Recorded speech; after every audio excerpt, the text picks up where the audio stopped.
everyone, it's me, Canadensis, and for today's video, we are going to be doing an unboxing and review of this PURENEEMO Love Live Sunshine Mari OHARA doll, and this is actually the premium Bandai Deluxe version that comes with her school uniform, her summer uniform, so I'm really excited about that because Mari's my favorite character, so even if I only end up with one of them as the complete premium version, I am so happy to have her. And this is what the box looks like. The box isn't very exciting, and the box presentation of the doll herself isn't very exciting, so we're just gonna get right into it. Unfortunately, these are all of the third years you can get for Aqours because Kanan still has not been released yet. I really hope she actually does come out. She was announced, but it's been a while since then, so we're getting a little nervous. So right out of the package, these dolls give you work. So I'm supposed to put this little tie pin on here, and I think I'm supposed to put it on sticky paper in order to do so, and then also I'm supposed to put little stickers on the little star hair clips.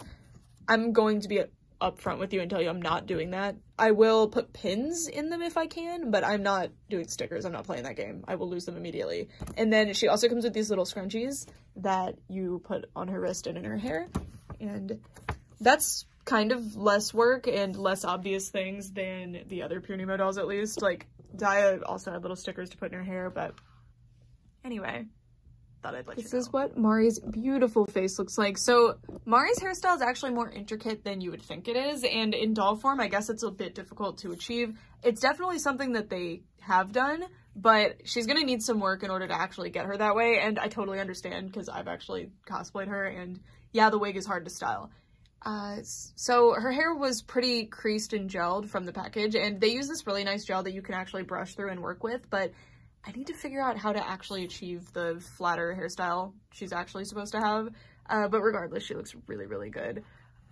Really good. And I love that they did the ring thing for me because that thing's kind of difficult to achieve, even on a human scale. So imagine on a doll scale. And the little crown braid is there too. And her face, of course, is exactly like the character. I do wish it was a bit more expressive because it's Mari, but it's understandable because all the other ones have more passive faces as well. Her outfit is so detailed. It has so many layers. It's so intricate. So it seems like there's an underlayer possibly with an undershirt that has this bow attached, and the bow even has like that's an actual ribbon sewn onto it. The details that you get on these dolls really surpass fashion dolls, like most fashion dolls, but it makes sense. These dolls are very expensive, and they're actually meant to kind of behave more like action figures than dolls is what I believe is going on. That's why like some of the accessories are literal stickers.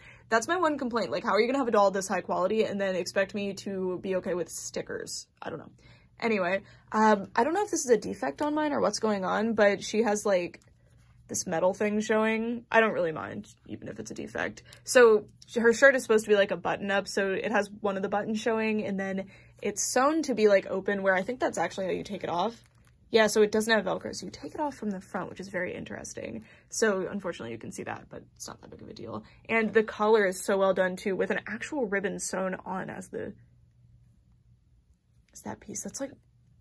That's really impressive, and all of the details are ribbons and stuff. There's not a single printed on detail in this doll, which is crazy because they happen to choose Kamino Kokoro for the outfits for these, and that's a really intricate like costume. And then her skirt is really, really similar to Daya's, except it has this like asymmetrical piece. Oh, that's actually not printed on, it's ironed on, but that's, I guess, the closest we're gonna get to a printed on detail. Just look at all these layers. Look, 1, 2, 3, 4, 5, and 6 layers to this skirt. And it has such a good volume. All of the colors are so nice, and I can't believe they even made the layers underneath here fully detailed like that. Are you kidding me? It's so nice. And then if we move down, we have her shoes, which are the same. That's just the nature of this specific costume, is that they're all wearing the same shoes. So that's it for this outfit for review. Now we need to figure out how to take this outfit off so I can put her in the school uniform. I'm going to be showing you the doll nude so that I can show you the articulation. If you're weird about that, then goodbye. Anyways, so this is what the PURENEEMO body looks like. For some reason, almost always the head and body mismatch quite considerably, which is a little bit frustrating, but it's totally fine. So they actually have a really interesting method of articulation that most dolls don't have, at least in my experience, but I don't have a lot of Japanese dolls, so maybe this is kind of the standard for them. So they have this shoulder joint thing that actually makes it a lot more realistic of a shoulder shape, and it does still give you a pretty full range of shoulder motion, which is pretty nice. They have a twist joint up top right there, and then this elbow is one of the stranger joints because, like, why is it like that? What is that? I don't know. It's a weird joint, but it gets a good amount of movement going. You can't get like all the way in, but you can get to a right angle here, which is pretty good. That's about what you'd get on most dolls. She does not have a chest joint, which is something I don't actually understand because I feel like these definitely should have chest joints. She does have a rotational joint at the hip though, which is nice of them to give me. And then we have a rotational joint here, just a regular hip joint here. You don't get a lot of movement at the hip because they sacrifice, so this is something that happens a lot in the doll world. They sacrificed having an attractive, like, bottom of the torso to having actual movement here, so you can't get a straddle much at all. You can't get very far back this way, and luckily they did carve it out so you can get a full sit. That's very important to me. And then the knees come in about that much. I wish they'd carved it a little more, but see how weird the joint is? It's like the elbow again. Like, what is that? But it is a pretty decent range of motion, and it's more than a right angle, which is pretty good.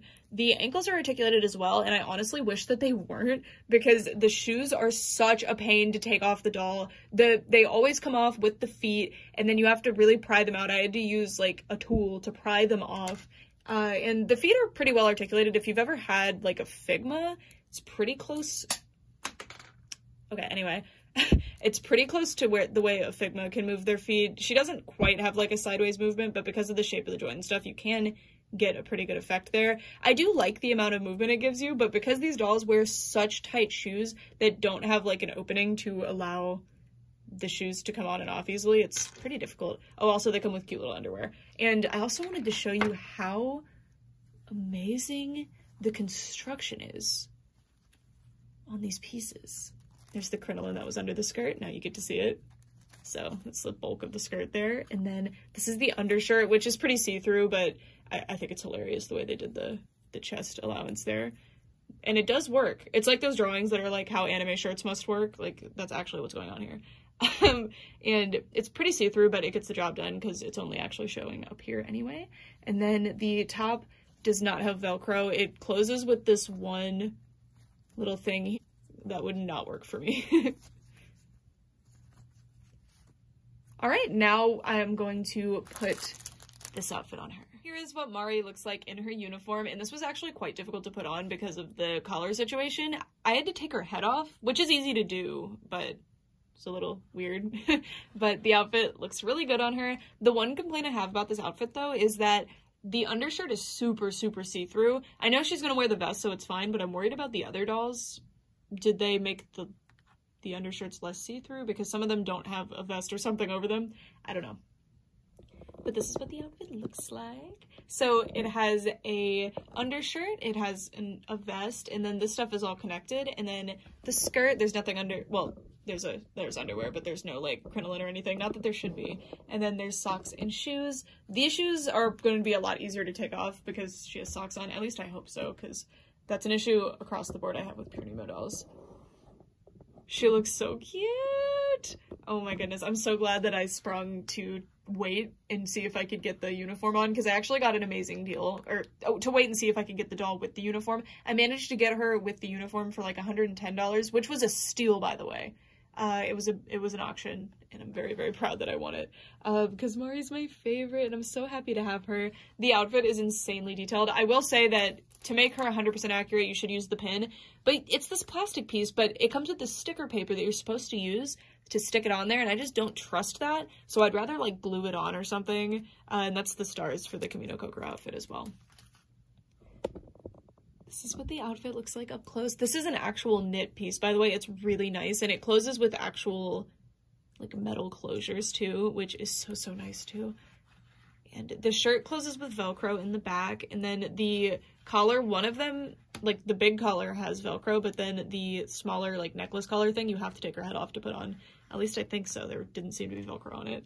And then if you move down, the pleated skirt is really impressive, and I love that the ribbon detail is actually sewn on. It's not printed on.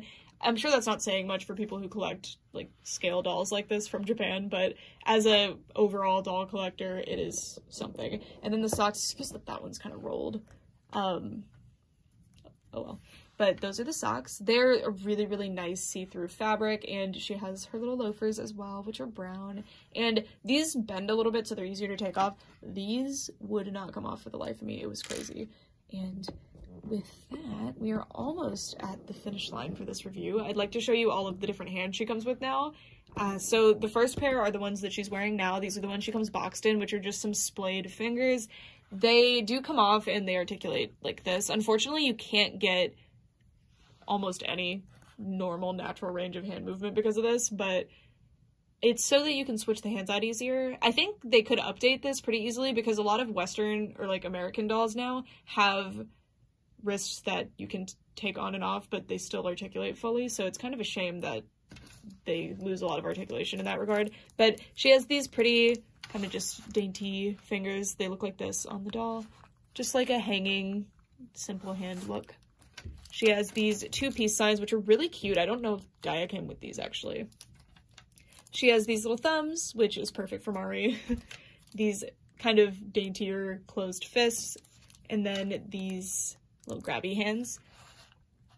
Sorry, I was gonna check, there's another type of fist that other dolls have that's like a lot more closed than this, but these seem to be hands that were selected specifically for Mari and like poses that fit Mari, which is kind of cool because I thought they all came with the same hands, but now I'm rethinking that. And with that, that's it for this review. Thank you guys so much for watching, and I'd love to know what you think of this doll, especially if you're a big fan of Love Live.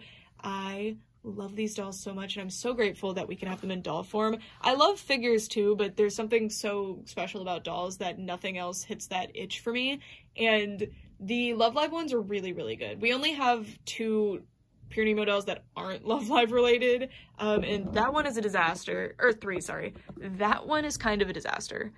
She's beautiful, and she's nice to look at, but she's really, really hard to, like, mess around with. Like, you can't pose her and take pictures of her. It's really difficult. And then Sayaka is actually amazing. And then we have Yui as well, who's also amazing. The only big complaint I have across the board is the weird sticker accessories. It is so annoying. I don't get it. I really liked the Muse ones actually have, like, pins that you stick through their head that hold their hairpins on and stuff. That's way smarter, it works way better, and it's so much less frustrating. I don't know what's up with the stickers, but I wish they would stop doing that. I do truly believe, though, that these aren't meant for a doll audience. These are more meant for, like, a figure audience, just for figure collectors that want something different. I love Azone. I think it's a fantastic company. Their figures, their merch, their dolls, amazing. Love them, and I'm very, very happy to have these. It was like an ultimate dream of mine for quite a long time to have the full Aqua set, and unfortunately Kanan's still not out. Like I said earlier, hopefully she does actually end up coming out, so I'm not just stuck with a set of 8, but for now I'm really, really happy with the 2 that I have. I hope someday to complete the set, but Aqua is a lot harder to find. If you're trying to buy these dolls, I got mine off of Yahoo Japan auctions, both of them. I paid about $80 for Daya. She did not come with her second outfit because it's a premium Bandai limited edition pre-order or something, so you could buy a standard release without the second outfit. Mari, I got for, I think it was $110. I won her in an auction. I was really proud of it because she's my favorite character, so I was willing to pay a little bit more for her to have her sooner. And usually the Aqua ones, if you're gonna buy them, like, buy it now on any given day, they go for almost $200 or up to $400, so if you don't want to spend that much, you just have to wait and keep watching. You can find them on secondhand websites, Japanese thrift store type websites. You can find them on Yahoo Japan auctions. Sometimes you can find them on sites like My Figure Collection, but usually doll collectors aren't on My Figure Collection. They do show up on eBay too, but they're a little bit more expensive on there, but that's just some options. If you're not familiar with shopping in Japan, it can be a little bit difficult, but familiarizing yourself with shopping with proxies and shopping in Japan will help you a lot. Anyways, that's it for this video. Thank you guys so much for watching for all this time. Bye!